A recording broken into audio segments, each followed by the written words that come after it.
Imagine a world without choices. Imagine you can't make your own decision. That wouldn't be a world for me.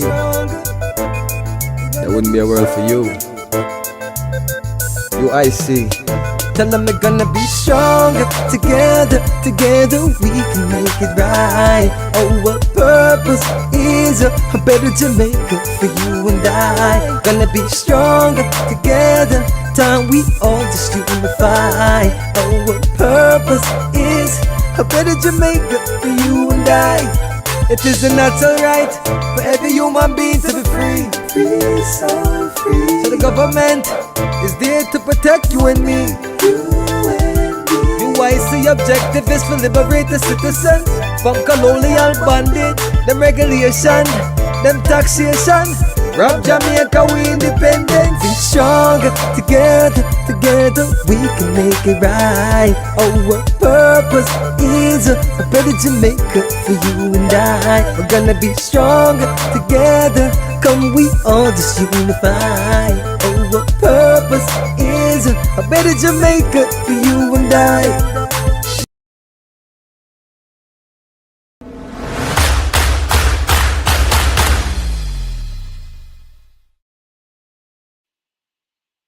Hello, everyone, and welcome to another edition of UIC Liberty TV. I'm Douglas Harper, and we'll be walking you through some important news bites this evening. We're supposed to be having Mr. Patterson on as well to do a question and answer, but he's having some technical difficulties. So hopefully he'll be able to come on while we're talking. Let's see who is online. No one in the chat now. Wow.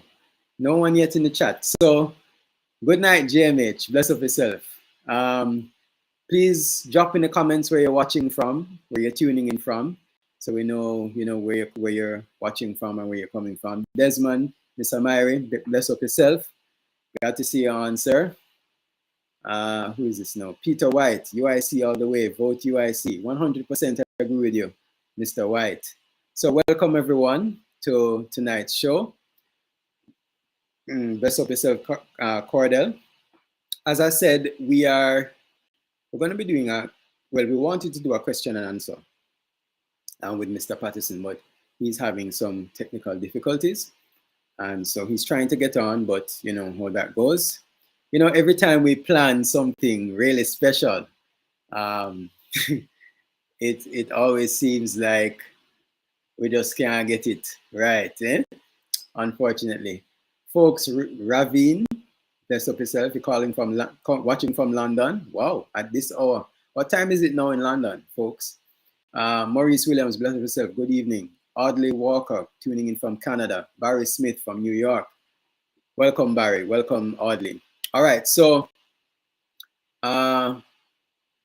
before I go into the news items, I want to play a video for you guys that I just recently saw. Big up yourself, Craig McKenzie. This video really epitomizes, well, I think it epitomizes how a lot of people in Jamaica are feeling. I think a lot of people in Jamaica are feeling lost. There's no hope, and they're just trying to survive. But Alan Scott says, Captain Harper, it's your ship. Aye, aye, sir. Yes, so a lot of people are frustrated with what's happening in the country. Frustrated with, the governance that we're experiencing, which has led to corruption, which has led to crime, which has led to, a poor education system, which also leads to crime, which has led to a poor health care system. Some people are saying a health scare system. It has led to so many things over the last 78 years of our so-called self-governance. And a lot of people are frustrated, but they just don't know what to do. They don't know that they have an option. That's one. And some that do know that they have an option are scared to take the option because they've gone through so much already. They kind of say, well, how do we know that you're not going to be like the other two? So we have a situation in Jamaica where, I mean, there's no questions about it. We are lost, really. Governance lost. You know, our government really doesn't care about the people of Jamaica. And, you know, people are seeing it. People are waking up. We're seeing that in the polls as well. You know, 60%, well, more than 60% of our voting population did not go out to vote in the last election. And so, you know, a lot of people have just given up, you know, but there are a lot of people that are frustrated. And this video kind of epitomizes the frustration that a lot of people are feeling, especially when you hear these same government officials saying things that are completely in contradiction to what we are experiencing as a people, right? So I'm just going to play this video for you, and then we come back and talk a little, all right? Watch it. They watch and pick out and pick out. They watch it, but they just don't care. Yes. Tia Lawrence on Instagram, I love the conversation with that caller. We really have to take it from the roots in order to rid crime and corruption in the country. It starts from the politician, prime minister, and it filters to poor people. Thank you so much, Tia Lawrence, and welcome again. No, the prime minister is saying yesterday he is embarrassed. Almost 8 weeks of garbage pile up across Jamaica, 14 parishes. St. Elizabeth is now a garbage dump. When you look on garbage up a Southfield beside the people in $1 million house, it's a crying shame. When you look down into Junction at the business places, it's a crime shame. I'm talking about where I live and where I go and where I traverse. Coming into Kingston now, passing through Clarendon, the only place garbage now pile up on the toll, and you see people start flinging over there. Then you know you're talking after 8 weeks how you're embarrassed. Get your agencies together, sir. I told you, if you do not have the wherewithal to dispose or to collect these garbages, you get some private contractors with trucks. Everybody have pickup, almost everybody. And you pay them in each community to take up the garbage. Talking about you embarrassed. At this moment, I'm embarrassed at this whole government.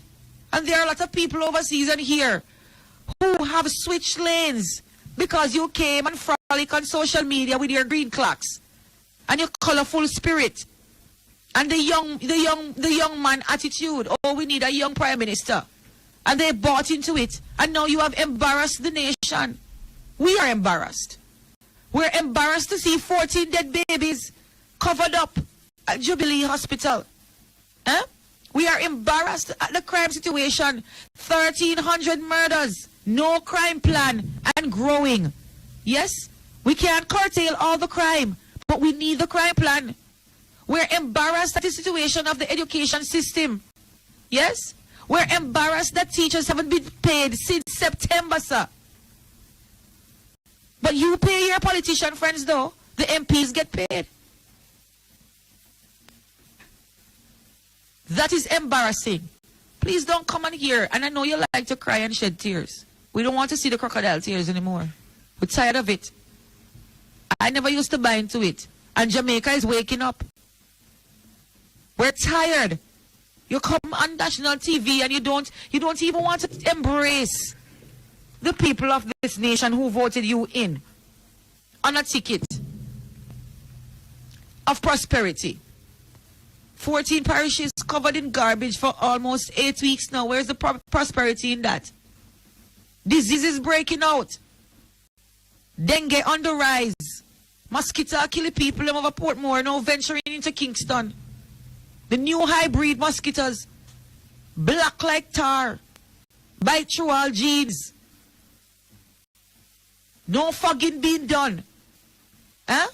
And you're telling me that you're embarrassed? We are embarrassed. And you know what's embarrassing? The international stage is looking at us as fools. They're laughing at us because all you care about is tourism and building up big apartments uptown and robbing people of their lands to sell to your investor friends and taking away our beaches, while the real issues are being swept underneath the rug. We're tired of it.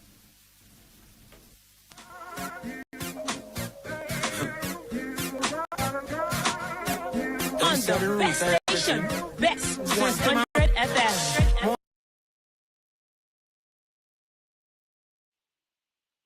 We're tired. Enough is enough. As Mr. Patterson says, time up. Your time, Mr. Wholeness and Mr. Golding, time is up. So we actually have a special guest, Mr. Patterson. He's here with us. But before he comes on, I just would like to, when I see these kinds of videos, I say to myself, okay, there are people that are clearly voicing their frustration, and they're clearly frustrated with what's happening. How do we as a movement now get to those people? Because, a lot of people are saying, where's the UIC? A lot of people will say, I spoke to my friends and family members and they don't know about the UIC. And I'm saying to myself, well, you are supposed to tell them about the UIC. Like, how are people going to know about the UIC unless you tell them? Yeah, you have to spread the word, So I'm encouraging all of us on the program tonight. Please, if you want, I'll give you homework for tonight. Talk to one person tomorrow, at least one. Let's talk to one person about the UIC. Share with one person the plans and policies of the UIC. We have lots of videos on our YouTube channel that speak to the various issues, whether it is crime or the economy or healthcare or education.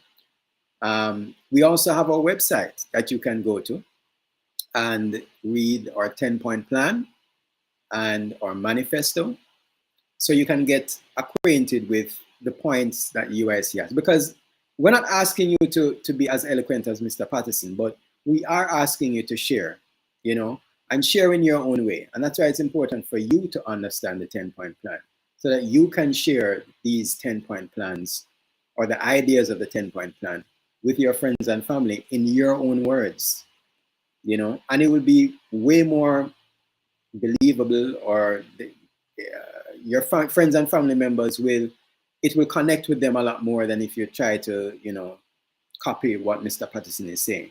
Say it in your own way. Say it in your own words. So that is my little half rant for the evening. I'm going to bring on Mr. Patterson now. Hello, Mr. Patterson. Good evening, Mr. Harper. How are you doing, sir? I am doing great. How are you? Excellent. I'm not bad at all. Not bad at all. Good evening, everyone. I hope you're having a good evening so far, or good morning. I see some of you are in the UK, up with us early this morning. Good to have you on. Yes. So what's the topic for tonight, sir? All right. So tonight we are looking at two important topics that have come up in the last 24 hours. One is there seems to be a bit of an issue with how the Ministry of Health and the Ministry of Labor and Social Security has been spending the money that they got for COVID relief or COVID-related activities, I should say. So we're going to be looking at that. And we're also going to be looking at the finance minister just recently said that he wants to add $60 billion to our budget. My God. So yeah, we're going to look at those things tonight, and if we can get some questions in, that'd be great as well. So, and of course, tie in our health issues with the babies that are dying from this bacteria infection. So we're going to look at first the issue with the Ministry of Health. Let me see if I can pull it up here.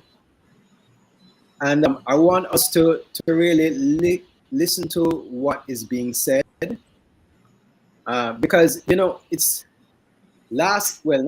over the last 2 years, you know, the government got money to, you know, do things during this pandemic. And they sold us out. They sold us out for some money. 100%. They made promises. They made promises to their colonial masters that they were going to juke us all if they gave them a big amount of money, so that they can thief some and make themselves wealthy at our expense and regardless to the impact on our lives and our livelihood. Yeah. And so we're now seeing just a snippet. A lot more, you know, has been happening behind the scenes, but we're just seeing a little snippet of, you know, what has been happening during these last 2 years of distraction. So I'm going to play the video for you, and then we come back and we talk about it. Sure.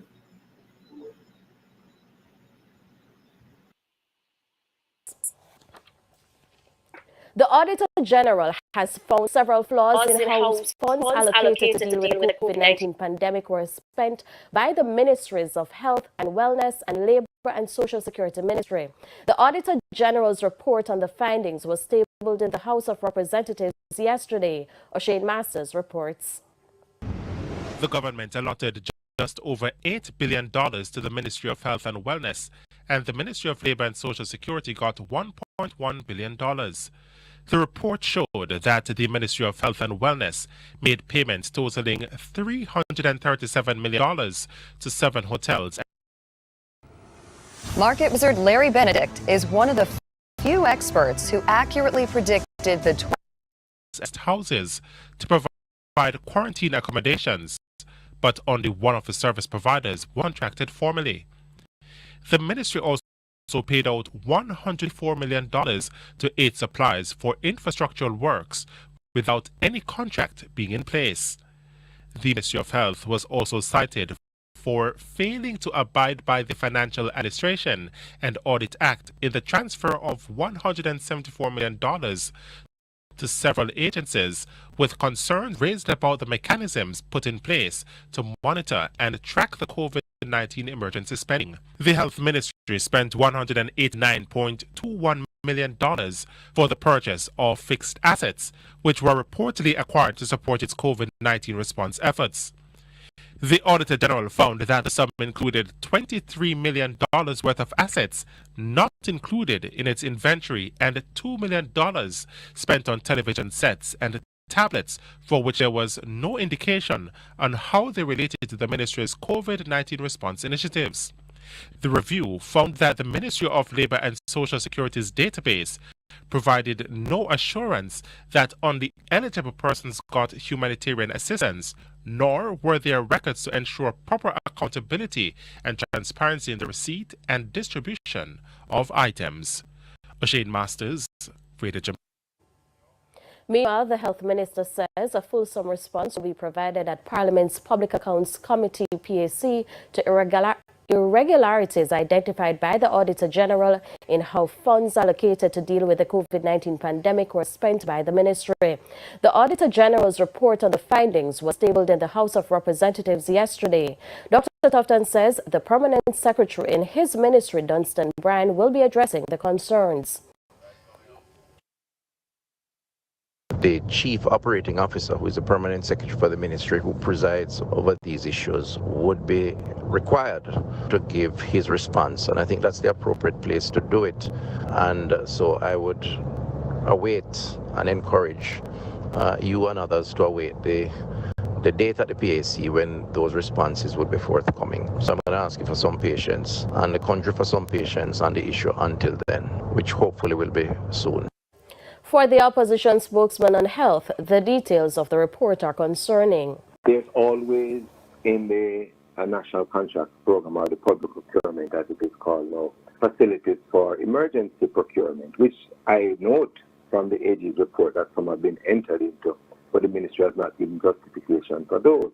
So even if they had entered into an emergency procurement with those hotels, there ought to have been a contract. And the ministry has exposed itself to a lot of potential payments which they might not be liable for. For example, as quoted, they had to pay the light bill as well as 90% of the water rate. Now, how can you reconcile that? And there are Okay, so I don't know. This ministry, the health ministry, has been, I mean, scandal after scandal after corruption. I mean, it's not just the health ministry, but you know, boy, I don't know what to say. You know, it's frightening, because if this is what is happening, you don't know, because if this news didn't break, if the Auditor General didn't do what they did, we would know none of this. And we would now be complaining that, oh my God, the roads are like this, or the communities are like this, or we don't have proper schools, or our health facilities are, degrading, or nurses aren't getting properly paid. And, we kind of think that, oh, we need so much money to run all of this. And we don't. It's just that the money is being diverted elsewhere. The total here is 400 million Jamaican dollars. And then now they're using an excuse of, these contracts were emergency because, of what happened with the pandemic, and so we had to get these things done quickly. And so, but as Mr. Morris Guy said, I mean, there's room for that in the law, where even if you are going to do emergency things, there has to be some kind of contract, some kind of something. So, Mr. Patterson, please shed some light on this point, please. Sure. It's what we've been talking about for some time now. It's simply called bad governance. And in bad governance, the goal is for the politicians to see how much they can get away with while in office. It's very sad, but in Jamaica, the best way to become wealthy is to be a politician, an elected politician, in one of the two parties. And that's why they fight so hard to make sure that they get elected, because once you get elected, you can move from being a university lecturer who is getting a modest amount of money to being a very wealthy person. You'll be able to own some gas stations and some grocery stores and all kind of stuff. So what we're seeing here is nothing new. You mentioned the Auditor General, that, if it wasn't for the Auditor General to bring this one piece to light, because no other Jamaican could. None of us have access to the records and the books to go in and find this out. But bear in mind, the Auditor General only takes samples. She doesn't go through everything. And what you do, you hope that the samples that she picked will bring up to light something. In this case, the samples that she picked showed her some key things.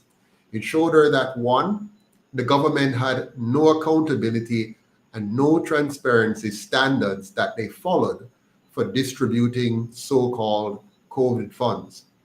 So they simply distributed funds willy-nilly. I shouldn't say that. They actually did. It's an orderly, corrupt way. So they distributed the funds based on what they wanted to accomplish. So, for example, if a politician has some buildings that he wants to use as a space in the COVID scenario to deal with persons who are being quarantined, then it might not be in his name, and it might be in his aunt's name or his partner, a partner who pretends to be at arm's length. And then this partner just simply say, yeah, man, we can use my 30-bedroom unit that is currently sitting empty because nothing going on based on the lockdown. So we're going to shuffle some money to your thing. We're going to pay your light bill 100% for the period. 100% of your light bill for the period. No other business get that. Every business have to go find customers and figure out how to to convince the customers to buy a product.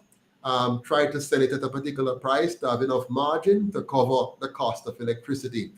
But some businesses or some persons got their light bill paid 100%. Some got their water paid 90%. All of this is not by accident. All of this is intentional and deliberate. Now, what the minister is trying to do now is to sidestep it by saying, oh, it's the permanent secretary. So if anything goes wrong, the permanent secretary is the one you're going to see being hauled off to jail, at least to court. They might not make it to jail, but you'll see their face in the media and going to court. So the minister is telling us that he's not going to take responsibility. It's really the permanent secretary of business that, because when they were making the deal, they said, listen, if anything goes south, none of this come back to me. Okay? Right. So we're setting it up. If it work out, good.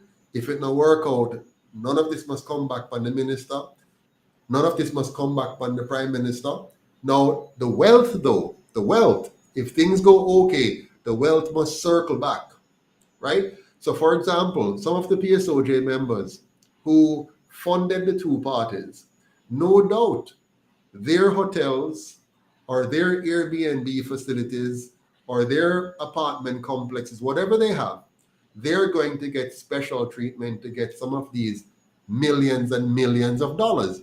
While the small man's business has been shut down, he have no access. Yeah. So when you have your little store that you had in New Kingston, your little store that you had set up, or your little business on the side of the street, or your shop in the community, when the prime minister say shut down 3 days out of the week, and him shut down and gradually kill your business, in the meantime, he's taking this COVID money and through various schemes, through the Ministry of Health, to the Ministry of Labor, all kind of benefit scheme. Even when they tell you about they're going to give out benefit monies, yes, some people get some, and then if they give out 1 year or so, one gone the other way.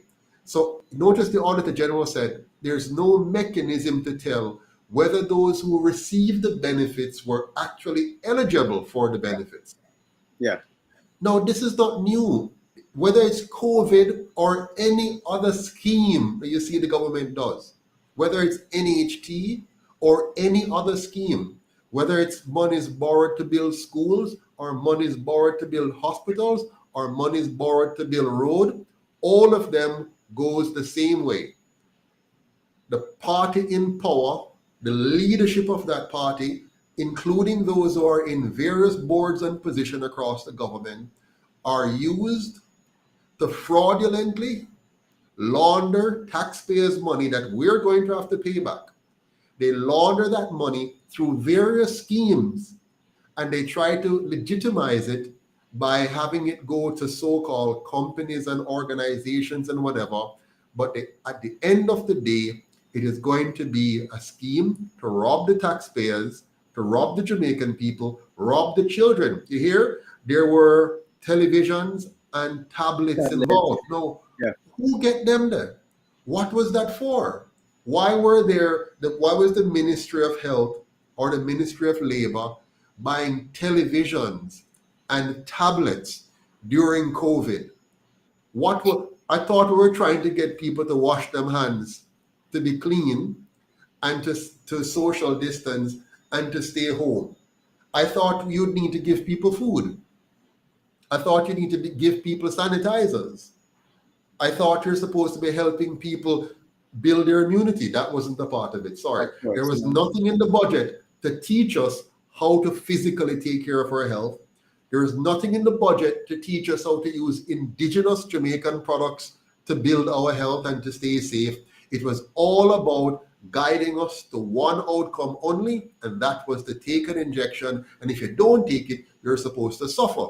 In the meantime, because they have made this commitment with their colonial masters, they will get a large sum of money that they can now spend or steal. And we, the Jamaican people, will pay the price. Even if it was a gift to us, no gifts come without strings attached. And so we are going to pay for those strings. And one of the ways in which we are paying now, one, they have killed a number of small businesses. Two, they have destroyed a number of jobs. Three, they have flooded our economy with unearned money, which pushes inflation through the roof. And four, they're a part of a global system of lies and deception and trickery, which has put the nation's health at risk, put our economy at risk, and will cost the Jamaican people for decades because of the learning loss our children have suffered in school for the last 2.5 years. We still haven't made up for it because we have now lost some 500 teachers or 600 teachers, right? We have lost them, the best teachers, and now we have some new teachers coming into the schools who are not prepared to deal with the challenges as a result of COVID, right? Because remember, many of the children now have lost their perspective, they've lost their way, and they need special help. So you know, bringing in some freshly minted teachers without any experienced teachers beside them to help them adjust. At the same time, when you have morally destroyed the mentality of our children during that 2 years, plus you have disturbed their family setting, you have created all kinds of social problems, which is why we have the higher crime rates. And at the same time, you have made a few people wealthy, while all the rest of us must deal with the cost.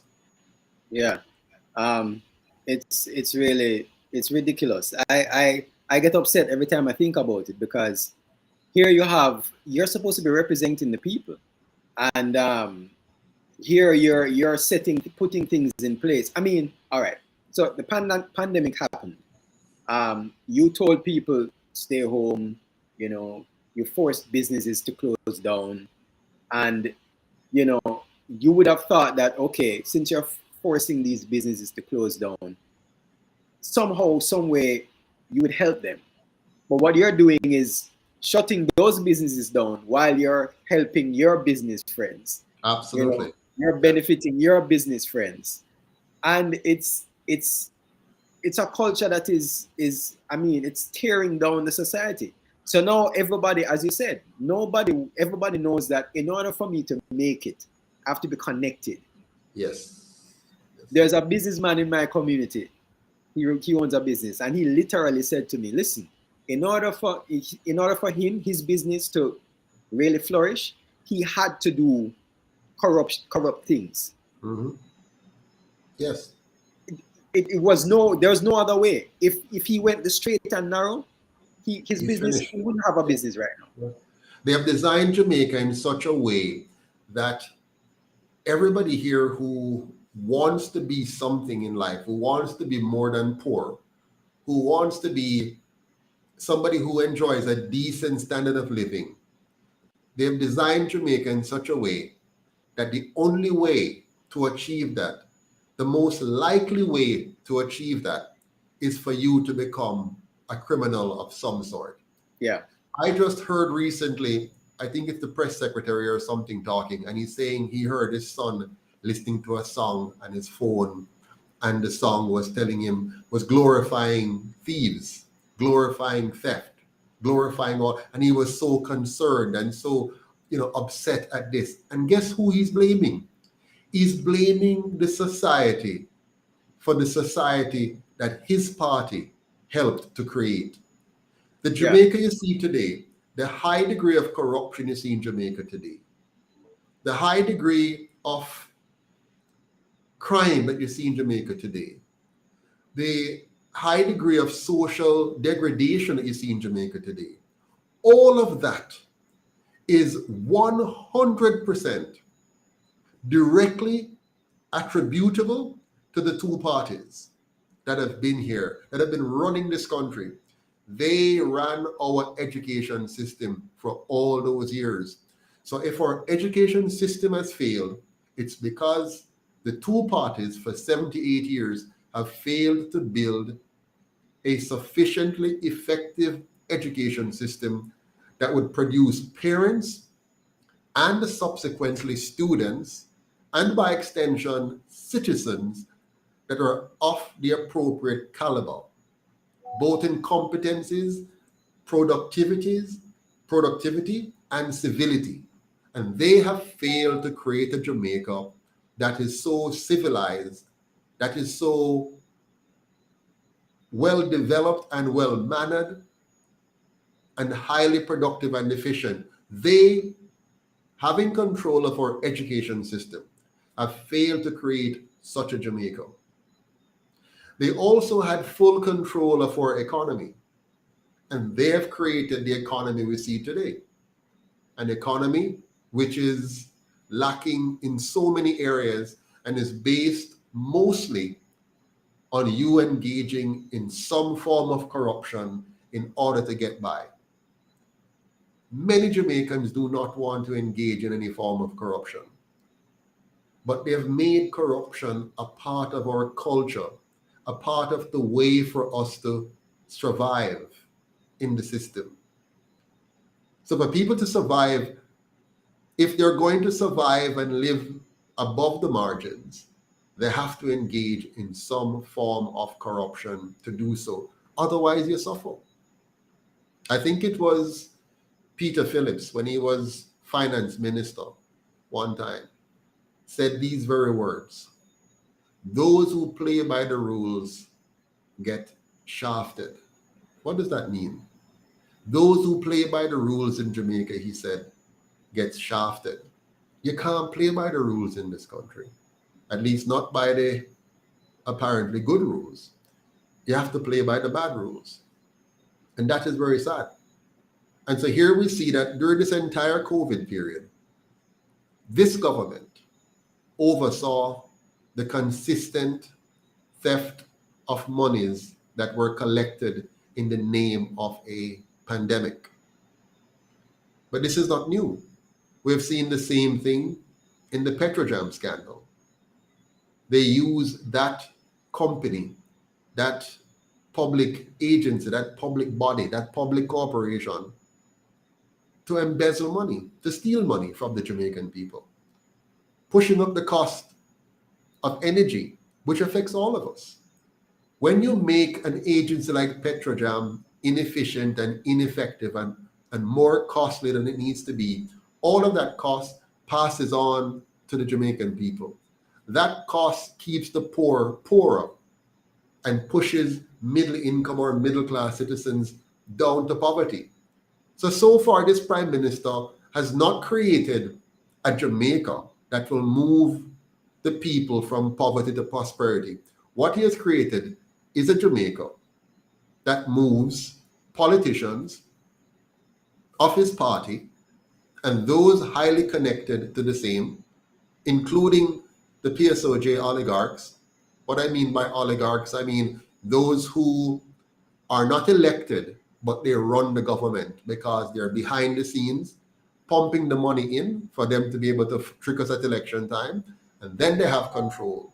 And through that control, they're able to run the government. So the oligarchs, the PSOJ oligarchs, those who are highly connected with the politicians, who in effect own the politicians, yeah, they together with these politicians make our lives harder by adding unnecessary cost. So they keep adding cost to our cost of living. And those costs comes out in all various forms. High cost of energy, high cost of electricity, high cost of foods, because energy and electricity and gas, everything affects your food prices.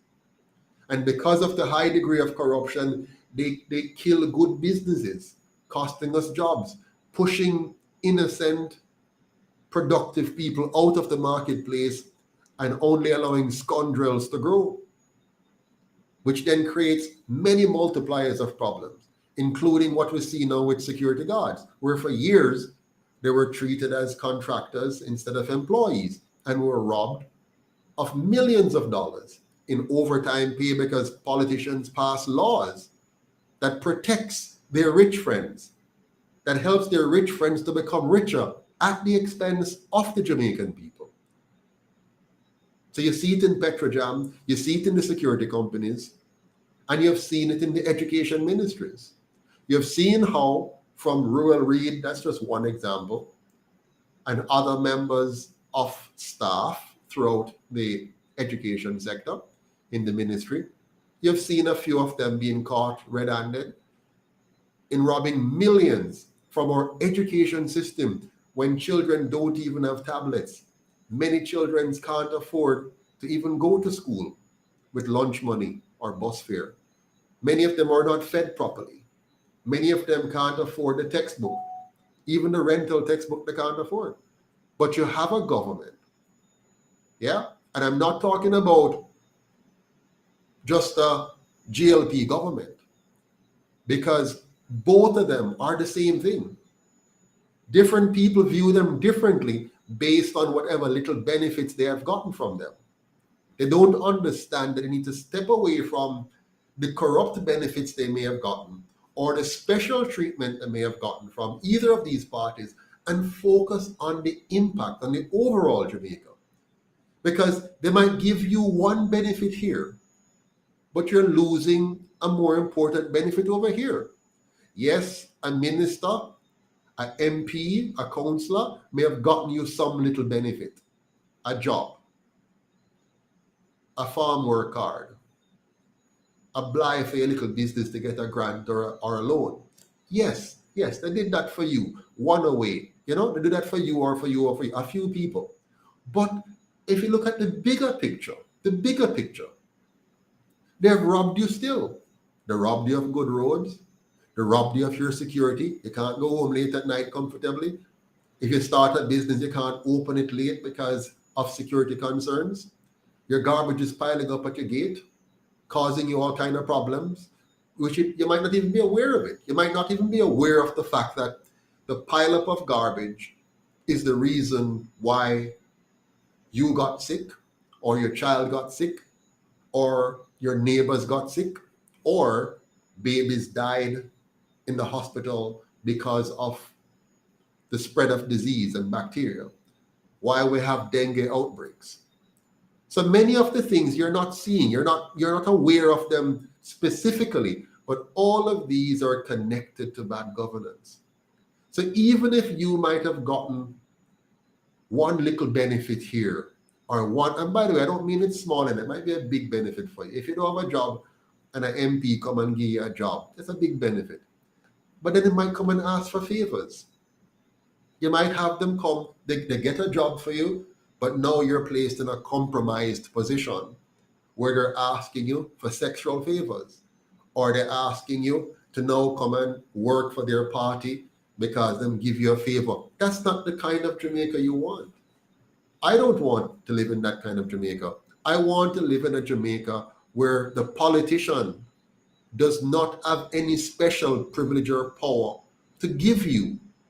His job or her job is to go to Parliament and make sure that the government is being run properly.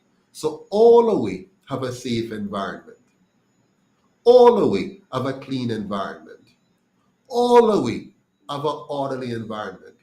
All of we have schools that work well. All of we have a healthcare system that works well. All of we have an economy that allows all of we to succeed and prosper if we're willing to work for what we want. And then for the few of us who don't want to work for what we want, the few of us who wants to be criminal and steal from others, we must have a police service that works to eliminate such from our midst. Yeah? So that all of we who are decent, who want to be honest, who want to live in a decent and orderly environment, all of we can enjoy that. Yeah? That is what we're talking about. Them don't want that. So that is why when you hear the Prime Minister talk about he's embarrassed because of the garbage, he's not embarrassed. He's just sad that the UIC now exists and that we are pointing out all of them things there. And we're forcing even the media to have to pick it up, because what they do, they watch what we're doing, they watch the stories we're picking up on, and then they try to jump ahead of us, try to put it out there, and then try to say, oh, we're so sorry, we want to do something about it. Because they don't want you, they don't want the wider population of Jamaica to realize that there is in fact a political movement in Jamaica that is actually here to fix the system. In fact, to replace the system with a better system. Them don't want the Jamaican people to know that. They want to fool you again into thinking that all you have is them two party there. All you have, yes, I know you're fed up now. I know you don't like us anymore. Go vote for the PNP now. For them time now. No, you're tired of the PNP? Okay, go vote for the Green now. For them. But all the while, you're still only voting for the PSOJ. Whether you vote GLP, you're voting for the PSOJ who funds the GLP. Whether you vote PNP, you're voting for the PSOJ that funds the PNP. And the funds they give them is so that them can come and fool you one more time. And they fooled you, they fooled us, they fooled our grandparents, they fooled our great-grandparents, and they want to fool we and our picnic. And the longer they get to fool us, the more them fool us, is the poorer we get, the harder life get, and the more impossible it will be to extricate this country from them. So hear what? They're good at talking about a black man time now, then they told us a woman time now, and then the last time they tricked us, they said a young people time now, and they gave young Andrew, which was no better than all before him. In fact, many of us now realize he's worse than all of them because he has learned all of their tricks and package it together in a modern format and fool us with the clocks and fool us with the dub plates and fool us with the social media and fool us with the marketing and advertising. So him fool we big time. But guess what? A year time now. It's time for you now to say to the PSOJ, me see the trick. I own the two party. Well, we know we own our own party and we call it the UIC. And we know we fund our party and we go and volunteer for our party and we're going to get the Jamaican people to vote for our party because I feel with time now. Time up. JLP and PNP. Time up. Mark Golding and Andrew Olness. Time up. PSOJ. It's we the people time now. Welcome back, Mr. Harper. Thank you. I don't know what happened. My screen just went. My wife came and told me the internet is gone, and I'm like, whoa. So yes, time up. Time up. We've been going through this for 78 years. It's far too long. And it's time for us to come together, unite, and really stand up for our rights. And that's one of the things that I love, one of the pointers that I love about the UIC, is this focus on everyone is sovereign. Every human being is sovereign. And, you know, it's not, you know, we have a culture in Jamaica that if you're not somebody, you're nobody. You know, if you're not a politician, or if you're not some manager at some place, or if you're not, you know, somehow connected, then you're nobody. And, you know, the UIC believes that everyone is someone, right? Everyone has inalienable rights as human beings. And we are here to, as a government, we're here to protect those rights and respect those rights. And that's one of the things that, you know, made me fall in love with the UIC. So I'm going to move on to the other video clip where our finance minister is now saying that he needs to add $61 billion to our budget. So I would like for you guys to hear what's happening. So let me just share this video with you guys. Anyway, okay.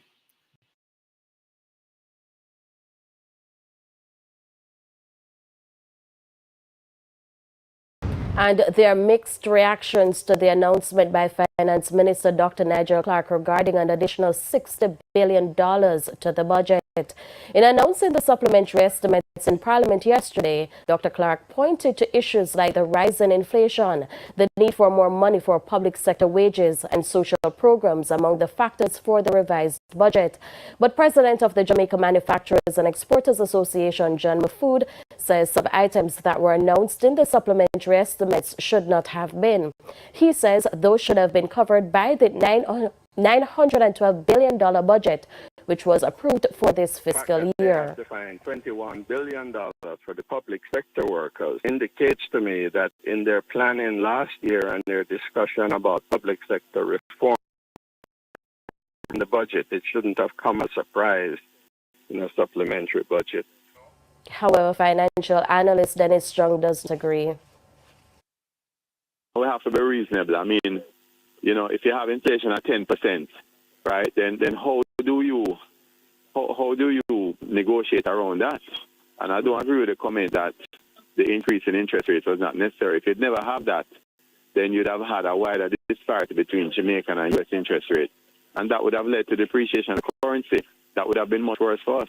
So instead of looking at a 10%, maybe we might have been looking at a 15% effectively, or a 20% inflation. Both men were speaking on the morning agenda on Power 106 FM.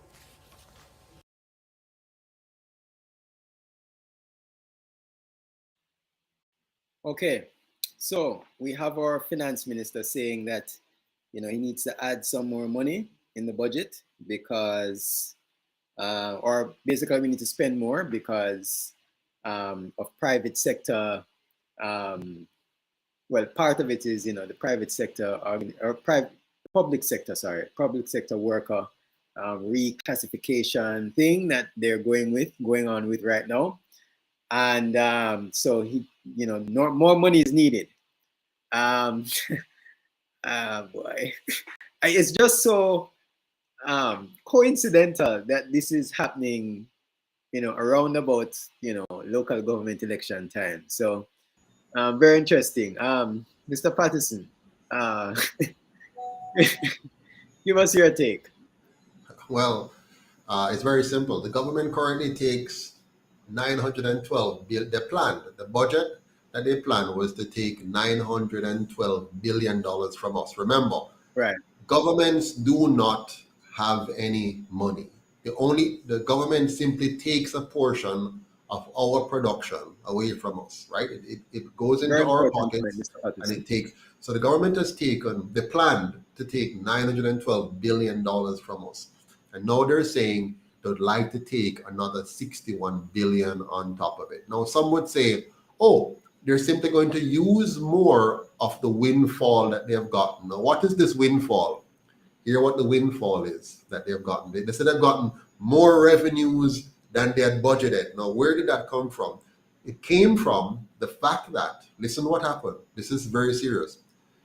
Because of inflation that they imported into this country, inflation that they caused in this country, if you used to pay $100 for an item and inflation caused that item to go up by $10, you and I are now paying 15% GCT on $110 instead of 15% on $100. You follow me?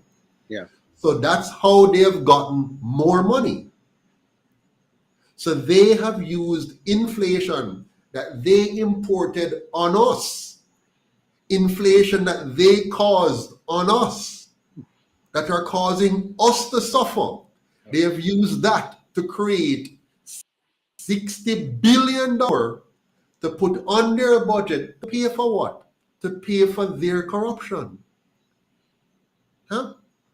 And to use that corrupt money to win votes, to buy votes. For example, when they decide to tell taxi drivers they're going to give them $2,500 or whatever it was, $25,000 for gas. Right. When they tell them they're going to give them a special lump sum of money for loans to be able to buy more vehicles. When they tell other taxpayers they're going to give them all kind of freebies, we are paying for it. We not get nothing free. They are tricking us. And guess what? because they know that the average Jamaican person has not been properly schooled because they have controlled our education for the last 7 to 8 years. They know that our nation, the vast majority of our people, will not make those connections that I've just explained to you. And because the people won't make those connections mentally, won't understand the economics, that they have ripped you off to give some of us a freebie to be able to get the votes in the next election. So somebody's going to say, oh, the Prime Minister was good enough because he gave us some money when he said things was tough. He gave, what money him give you? The money him give you create inflation. The inflation create more taxation. The more taxation allows him to cover up and pay for the corruption. Them a trick you. And they've done it over and over and over again. And the question is, my fellow Jamaicans, will you allow them to do it? Because what they've done now, they have made sure that this kind of dialogue does not happen on CVM, does not happen on TVJ. Okay, so it's only the 5,000 or so of you who are watching me in this platform who are hearing this. And I hope you're going to share it with the wider Jamaica. But remember, many Jamaicans can't afford data. They can't afford data, and so them don't spend time watching this. When they get a little bit of data, they want some entertainment. They want to see who is doing this to that and this to who and so on. They want some joy. They suffer so much. They're under so much mental pressure. After they go outside and hustle all week, they come home, if they have little data, they want to use it to watch a movie. They want to use it for see somebody a dance on TikTok or somebody and make joke. So that's what they're going to watch. And the Prime Minister and the opposition leader, those two gangs that they have, they know this. They understand Jamaica more than me and you. Well, I study it in a deep way. But them really understand it. And so they know how to fool way up. And so they continue to fool way up. And so when a person turn on CVM and TVJ, not so much CVM, very few people watch CVM, but a few still watch TVJ. When they turn it on because they don't have the data and they look on the TV, they hear JLP says this, PNP says this. JLP said this, PNP said this. And one of them might say, Mommy, you didn't hear them talk about some third party, something. Mommy said, what that? I don't know about that. I don't know about the third party. Yeah, man, one of my friends tell me about UIC. I don't know, what is that? That's the kind of Jamaica they want to have. They want to make sure that nobody knows that there's an alternative. And then they also know that they have cultured you not to be a donor to political parties. They have cultured you to have a begging mentality. They have cultured you, they've cultured us to have a handout mentality. They have cultured us that when the politician come around, we ask him, what you do for me? Right. When him come around, he must buy a drink, buy a liquor. He must go to your funeral, your grandmother's funeral, and buy liquor for the funeral. He must put on, help you get some curry goat. He must come around and let off things. He must come and say, I'm going to have health clinic. So come, may I have health clinic, free health clinic. Come get your pressure check. I'm going to have a kids treat. Come to the kids treat. I'm going to have a back to school giveaway. Come for little free books. None of that, no free. You are pay for it. You are pay for it with no jobs. You're paying for it with bad roads. You're paying for it with a subpar economy. You're paying for it with regulations that is regulating you out of your country and giving other big players more and more and more of Jamaica.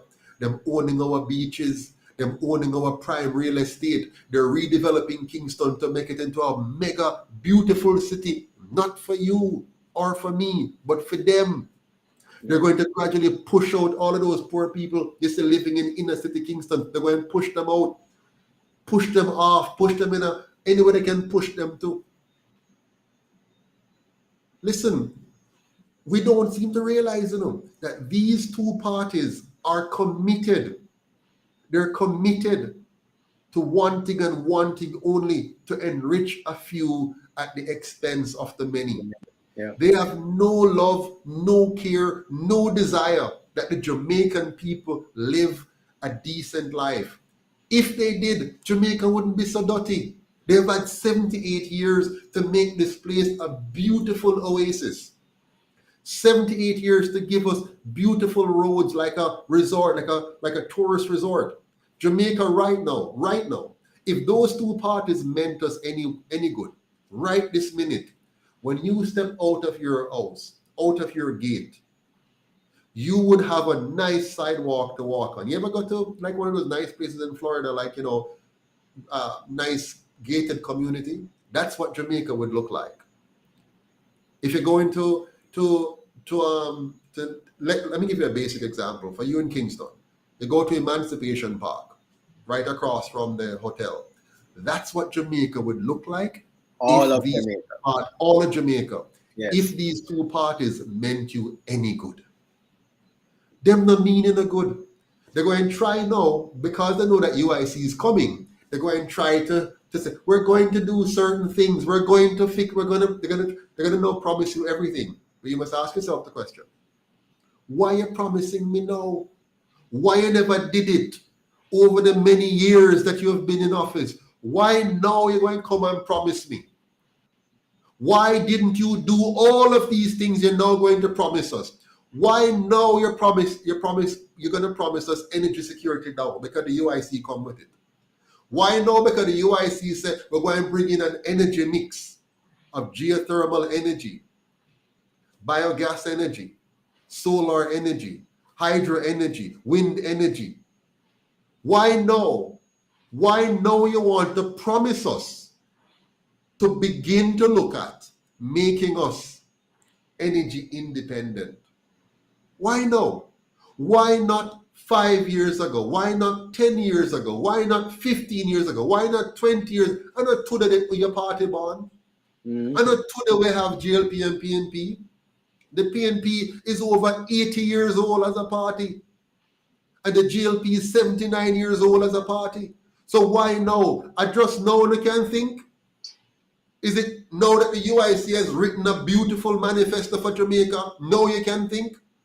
Is it because we are now telling the Jamaican people that you should not have been living in this nastiness for so long? Why now you can think? No, sir. I am begging the Jamaican people, do not allow them to fool you again with another promise. All they want to know is to make sure that they promise you and win again and destroy the UIC and say, see, no third party can win, because they want to drill that in your head. They want you to come to the realization, come to the conclusion, come to the determination that no third party can win. And as long as them get that setting in the mind, them no care how much on the stop vote. So the fact that in the last election, 63% will never vote, not mean nothing to them because 37% vote. The fact that the Prime Minister is a Prime Minister having only gotten 21% of the voting population, him no care because the 21% is enough to authenticate him. Him no embarrassed about that yet. Soon he will say, I'm embarrassed. When I push it some more and more Jamaicans start to hear and understand, he will say, oh, I'm so embarrassed. Let me cry some crocodile tears and I'm going to fix it. So him not embarrassed about that he's a Prime Minister on 21% of the voter population who tried to inject 100% of the Jamaican population with a medication that him not understanding, is only pushing it because of the money that was given to him by his colonial master. He was willing to kill us if it means getting money. That's all him care about, money. How much money him can get on the heads of the Jamaican people so him can build a bigger house, own more property, and be able to travel in class across the world and across this country, while him know say what him doing, go and leave more Jamaicans in poverty as the Chinese take over, as the Indians. I'm not blame the Chinese, I'm not blaming the Indian, I may blame the Prime Minister and the opposition leader and Fidem party for allowing the Jamaican people, no, not allowing, for pushing the Jamaican people down into poverty while selling off our assets to the highest bidder. That's what they're doing. Yep.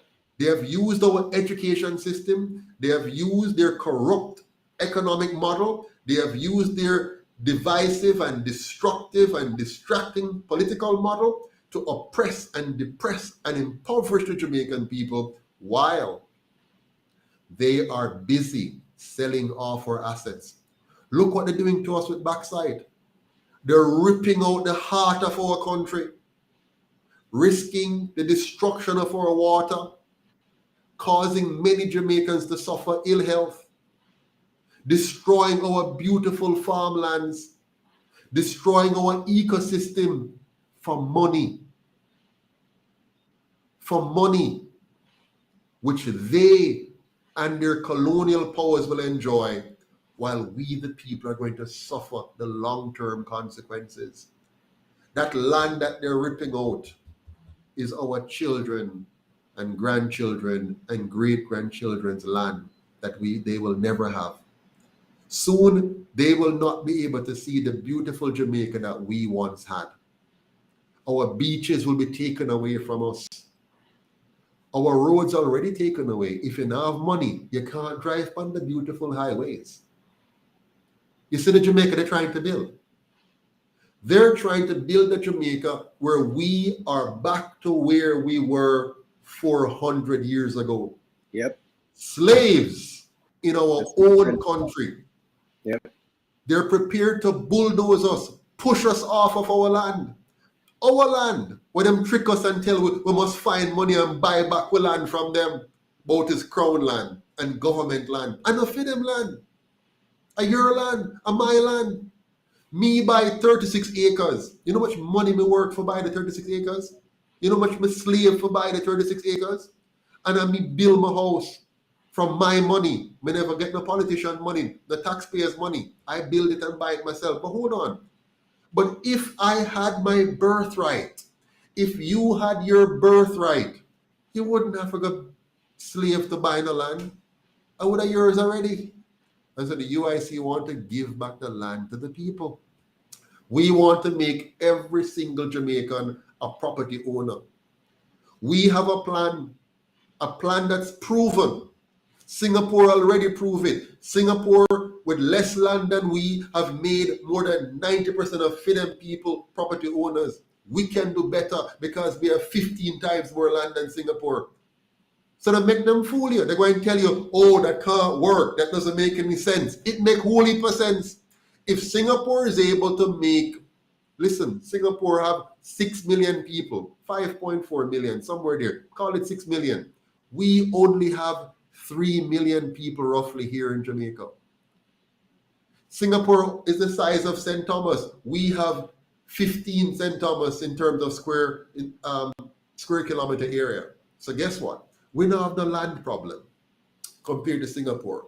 So if them can make 90% of their people property owners, the UIC can make 100% of Jamaicans property owners. Yeah. If them can do that. And that means we still have spare for all the Jamaicans living abroad.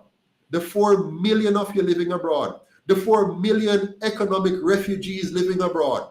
All of you who have been forced to live overseas because them two parties make your country inhabitable, make your country a place you wanted to run away from. We are prepared to make this place so that you can run back to it. And when they start to give you trouble in the USA, and give you trouble in Canada, and give you trouble wherever you are in the world, you must know, me have my place at Jamaica, we can go back to. So the UIC, we're going to make a property owner if you want it. But we have to get rid of these two parties. We have to stop them from continuing the gradual destruction of our island and of our people. Back to you, Mr. Harper.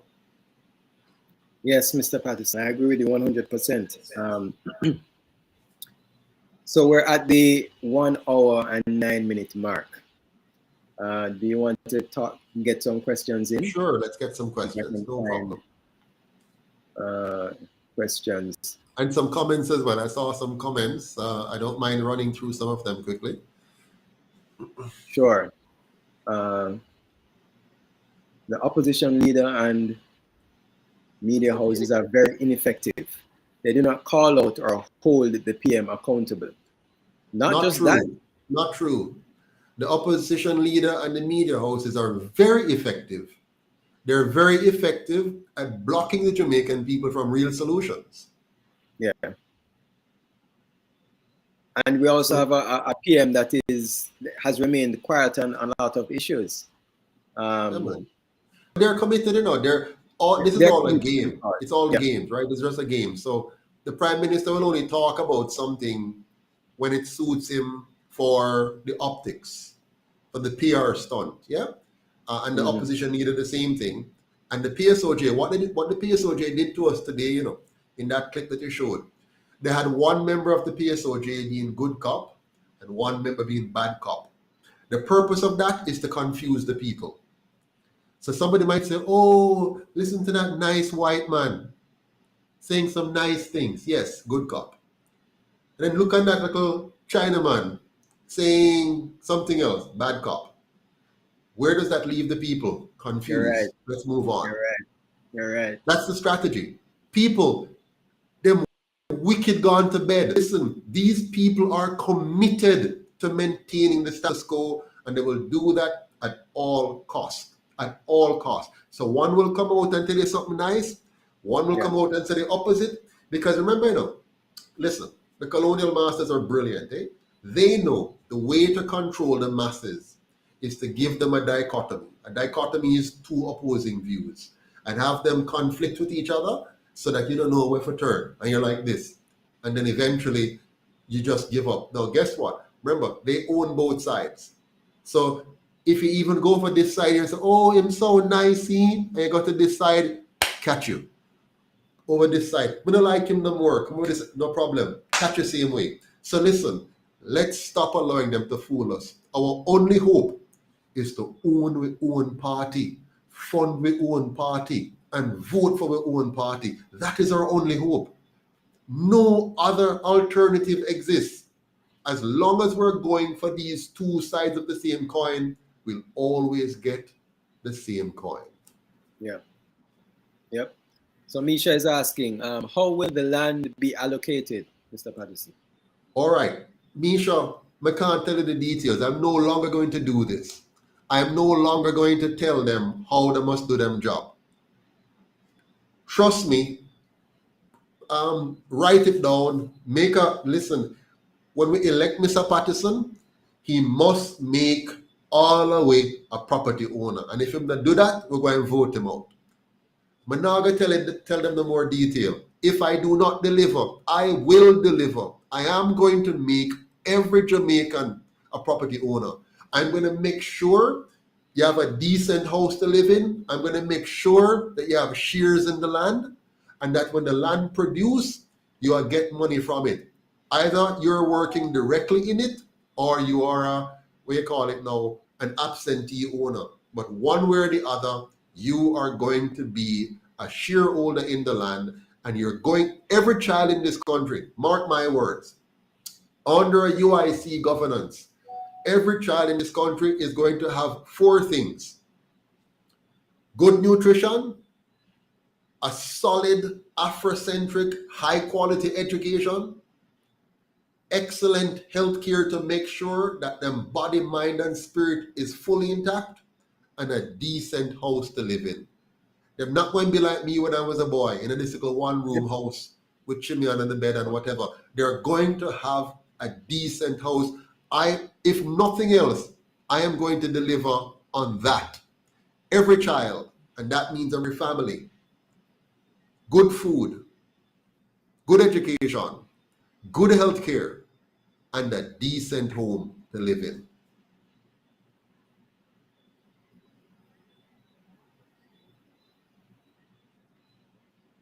I wonder if are you there, Mr. Patterson? Have I lost you? I'm right here. I'm waiting for you. Okay. I thought because there was a part in between that I thought I lost you.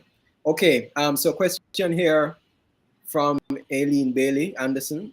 Comment really. I'm here in the US because of the economic situation in Jamaica. UIC is welcoming me back home. Yes, Eileen. That's one of our policies is to get, we've had a brain drain for many years. We've had the best of our country leave to go and seek a better life for themselves and their families for years. And it's time now that we want to reverse the brain drain. So we want to bring back, all of you. So we're going to roll out the red carpet. Exactly. If you're a Jamaican living overseas, the UIC is going to roll out the red carpet for you, because that's the only way we can reverse the brain drain in Jamaica, by recognizing you. And it doesn't matter if you're a senior, because a senior citizen come back with a wealth of experience that you can share. So what we're going to do, just to quickly remind you, the UIC is going to make it eligible for all Jamaicans abroad to vote in elections in Jamaica from wherever you are in the world.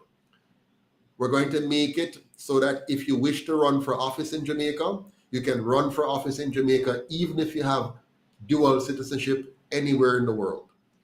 We're going to ensure that you can bring back all of your assets, and I mean all of it, house, business, 100% of it, you can bring back to this country 100% duty-free.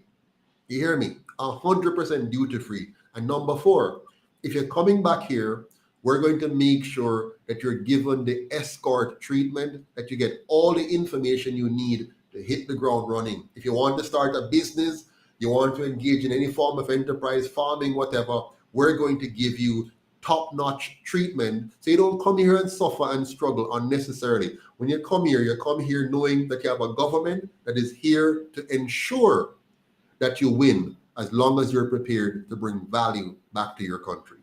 Yeah. Another comment here by Eileen is, please do not reveal any of the plans for the development. Those in power need to come up with their own plan. Agreed, 100%. Yes. It's time they do their work, do their own research. Alan Scott says he's burnt out and is hiding as a refugee in the US and Canada. Well, sorry about that, Alan. When the UIC is in power, you're welcome to come back home. The good thing is right now, all Jamaicans abroad, all 4 million of you, you can do 2 things right now. Join the UIC, go on our website, uicjamaica.com, and join today to say, I want to be a member, and pay your membership dues of $10 a month, or become a significant donor and give $25 a month. But the bottom line is this: every dollar that you donate to the UIC or paying dues to the UIC, every dollar is actually a vote. Yeah. When you give $1, you're helping us to reach several voters out here. So the more you donate, the more people we can reach on the ground and get them to become voters. So you can stay right where you are now and don't even come back here at election time, for example. But because of your $5, $10, $25 donation, $50, $100, because of your donation, you brought several hundred votes to the UIC so that we become the government. Question here from Mr. P. Mr. Patterson, don't they do tax return in Jamaica for the taxpayers? The way you ask the question is a bit funny, but yes, you can in Jamaica. You can file a tax return in Jamaica. It's not like what you're used to in the US or Canada. It's very different in terms of the whole culture of tax returns. Many Jamaicans do not file a tax returns and have no reason to, based on the current system. A few people, like business people in particular, and contractors who are making a certain amount and are on the radar of the taxman, would file a tax return. But generally speaking, most Jamaicans do not file tax returns here. Comment from Purpose-Driven Vibes. How corrupted the PM, the Commissioner, and the Security Minister is. They are silent on the burst at the Ian Fleming Airport. What are you going to do about that, Sir Patterson? Oh. Yeah, go ahead, Mr. Harper. Yeah, there's a reason they're silent. I mean, it's quite clear why they're silent, Yeah. So But in fact, what are we they're going? shaking in their boots right now. Oh yes, yes. Let me tell you something, gentlemen, ladies and gentlemen. Our political. This is one more reason you need to vote for the UIC. You know, the two main parties, they must do whatever the colonial masters tell them. Exactly. Because the colonial masters have all the dirt on them. Okay? So if they ever decide to do what the UIC is saying we need to do to change Jamaica, to make Jamaica more than a mass poverty nation where most people are poor and a few are rich and so on, if they ever decide to change that, they can't do it because the colonial masters will simply do like what they did to Bruce Golding in 2011, okay? And what they into that doing with Mr. Vaz and others, right? So if any time they can play the political game, it's okay. The colonial masters are okay with them playing the political game between themselves and with the PSOJ, but the moment they decide to really fix Jamaica, to make Jamaica into what the UIC is talking about, then the dirty laundry that they have in the back, which is fully documented and recorded by the CIA and the FBI, and Interpol, all of that would quickly come crashing down on their heads. They wouldn't last a day. So you just know this. Our government that we have in Jamaica is not our government. It's owned by two groups, the colonial masters and the PSOJ. The colonial masters deal with the bigger issues. So if they want some big change in Jamaica, they speak. They say, listen, Andrew, I need 65% of your people injected. No, I need 75. You know what, make it 80. Then he has to do that with all of his might. And that's why he tried. What came in his way was the UIC. Okay? So he's angry, and he was very angry because he wanted to deliver. And he has to show that he's trying to deliver to those powers that be because they have the big stick over him. Now, at the local level now, if he wants the donations for the party now to win the next election, then whatever the PSOJ oligarchs tell him, he has to do that. And not just him. Mark Golding has to do the same thing. And not just them. Any leader they elect. So if tomorrow they put a pretty face there that you like, it won't change anything. Whether it's a female pretty face or a nice dreadlocks face, it doesn't matter what they put in the front of the two of them. It's like putting lipstick on a pig. It's still a pig. Yeah. Question or comment? Why YIP verified? UIC needs candidates in every division. UIC has no candidate in my division. Well, I mean, if you're open to it, you can be a candidate. Why IP? Please find a candidate in your division. Find somebody that you believe. Remember that the UIC, we're very different. We're not playing the political game where we just find somebody and stick into your division and say, run this up. We invite you. So wherever you are, whether you're here in Jamaica or you're abroad, find somebody in your community that you respect, somebody that you believe shares the value of the UIC, the values of the UIC, who want a truly new Jamaica that is safe, clean, and orderly, which is built on good governance, that will protect your right to your life, your liberty, and your property. This person you know wants that. He said, well, this would make a good representative enough for the UIC. Then you call them up, you talk to them, and convince them to go online and register and say, I would like to be a candidate. We will then put them through the process, and then they'll be assigned, if they meet the requirements, to be your candidate. So you have a part to play now. Don't sit there and wait for the UIC to solve all the problems by ourselves. You are the UIC. This is for your party. This belongs to you. Don't just sit around and wait for somebody to get something done. You get up, go out there, talk to people, and find a candidate for your area and drag them and say, come, I want you to run for UIC, and let's bring them out. All right? Yeah. Very good question here from Kick Rocks. So when you're elected, Mr. P, what role will the PSOJ play then? the PSOJ will play no role at all. Let's understand what the PSOJ is, right? The PSOJ stands for Private Sector Organization of Jamaica. Now let's break that down. First of all, every single Jamaican is a part of the private sector.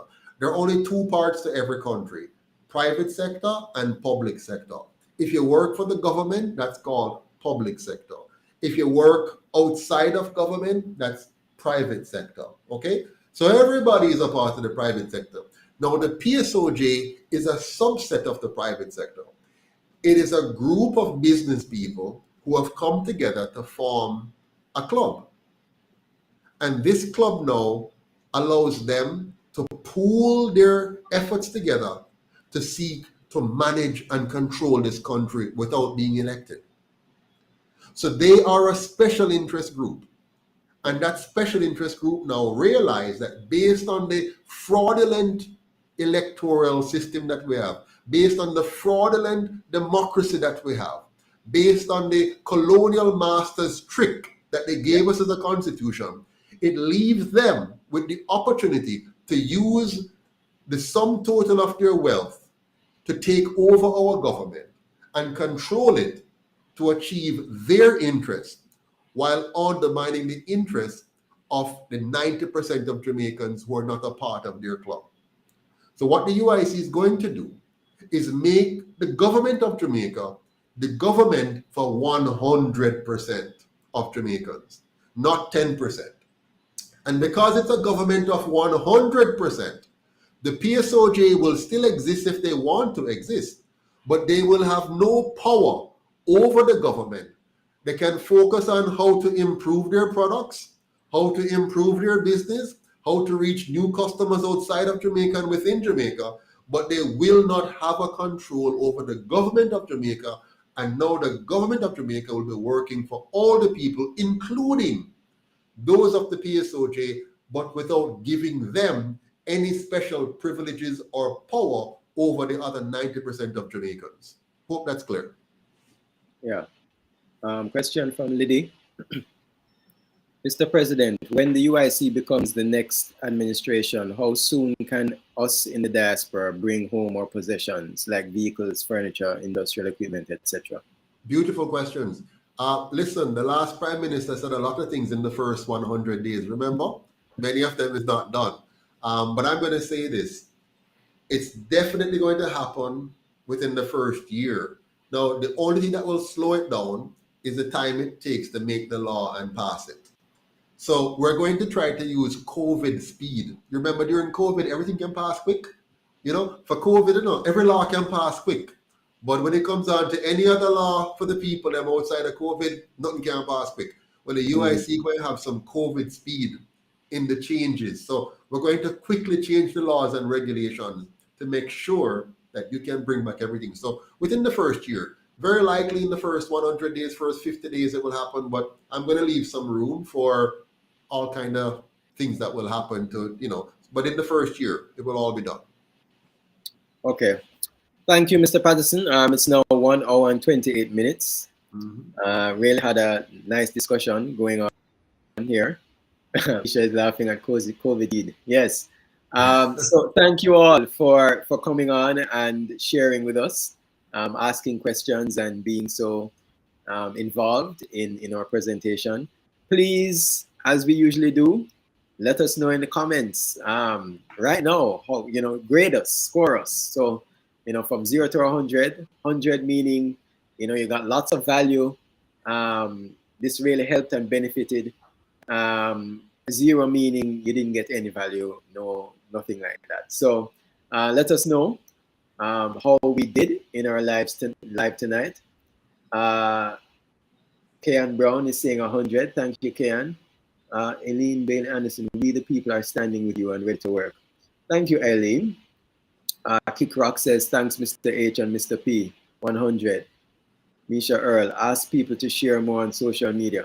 Yes. So we definitely need, you know, our members, our followers, our supporters to share the UIC's content on social media. So not just here on YouTube, but we have an Instagram channel account, we have a Facebook account, TikTok as well. And so what we're asking is for our supporters to share our content on these various platforms. So UIC had a TikTok account. If you share the UIC's TikTok stuff on your own TikTok account, that will help, because what's happening is that we're being shadow banned left, right, and center, right? It's like every platform that we open an account in, you know, it's all of a sudden, you know, you're being shadow banned. And so what will help with that is when our supporters share that information with their own community and network.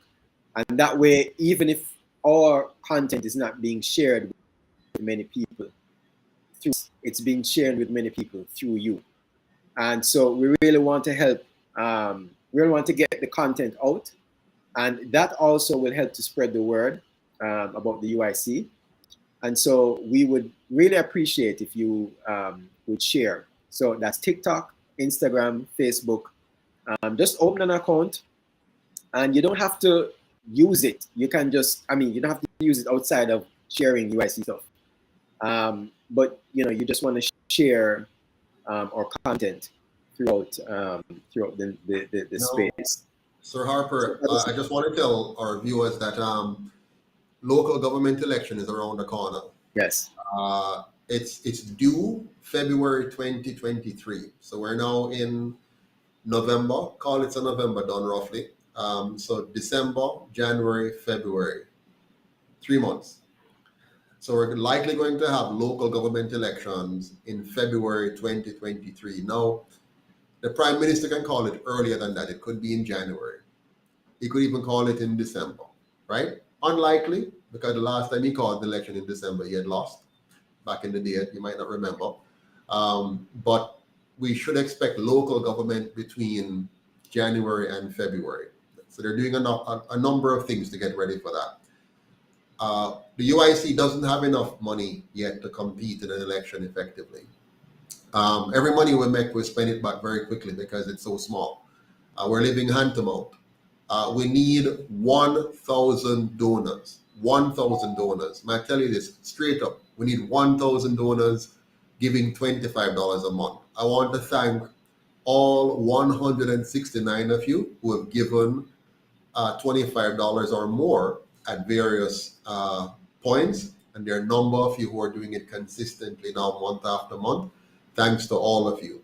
Really appreciate it. We still need 1,000 though. We need that urgently. We need to get 1,000 donors this month, please. If we're going to be competitive in the next election, we need 1,000 donors giving $25 a month. Thanks to all of you who are giving. Please now go to your husband or your wife, your mother or your father, your sister or your brother, your co-worker and your neighbor, and tell them, come, let's save Jamaica, by giving $25 a month to the UIC to make this happen. There's no other way, folks. We're not going to get funding from anywhere else, and you do not want us to get funding from anywhere else. You don't want us to take money from the PSOJ. You don't want us to take money from the colonial masters.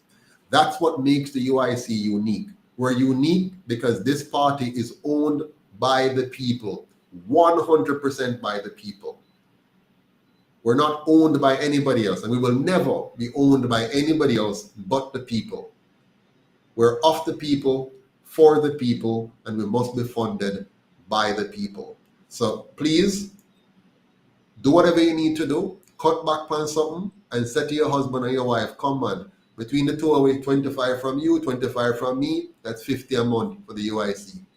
That goes for all of our overseas friends. Yeah, if you're overseas, $25 from all our overseas friends. Now, if you can't find 25, it's better you give what you can. It might be 5, 10, 15, 30, whatever it is. If you're here in Jamaica, we know that many of us here are struggling financially. Some can give that amount, and some of you have been. I'm very pleased. Right now, Jamaica ranks third or fourth in the giving countries. We have people in Japan, Sweden, Australia. So, there are Jamaicans all over that's giving. And I thank all of you very much and really appreciate it. You've brought us a far way. Here in Jamaica, though, I have a simple plan for you. A very simple plan. Very, very simple plan I have for you. Very simple. Every Jamaican can do that plan here. All of we can do that one here, no matter what. Me here say a patty is for 240 now. 240 for a patty. Right, Mr. Harper? 240 for a patty.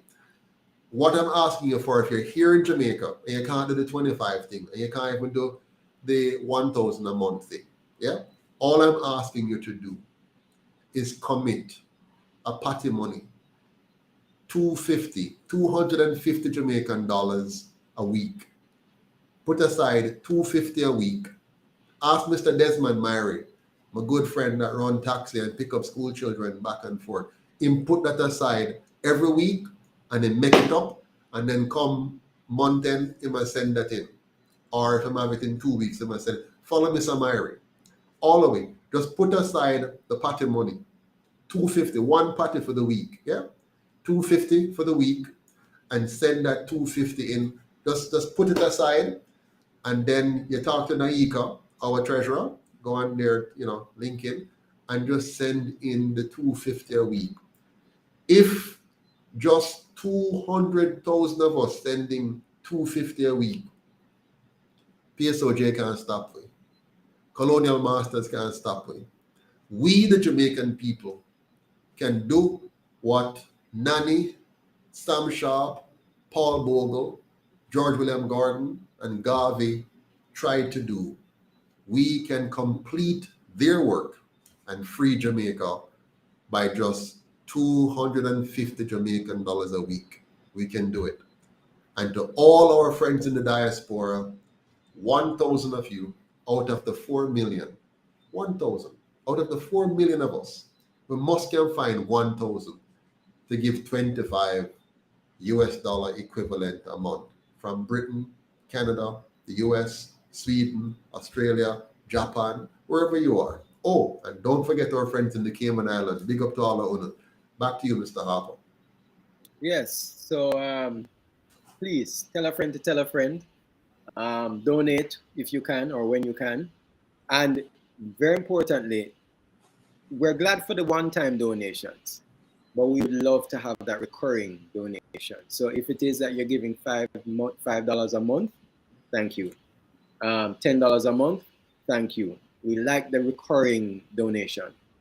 So donate, share the UIC with your friends and family, and hopefully we'll see you back tomorrow, tomorrow evening on another UIC Liberty TV Live. Am I missing anything? I feel like I'm missing something else. Well, we need to say, I'm going to change the saying. We're now going to say one Jamaica stronger together. We're going to change it now to say one UIC, one Jamaica stronger together. How about that? Yes. You like that?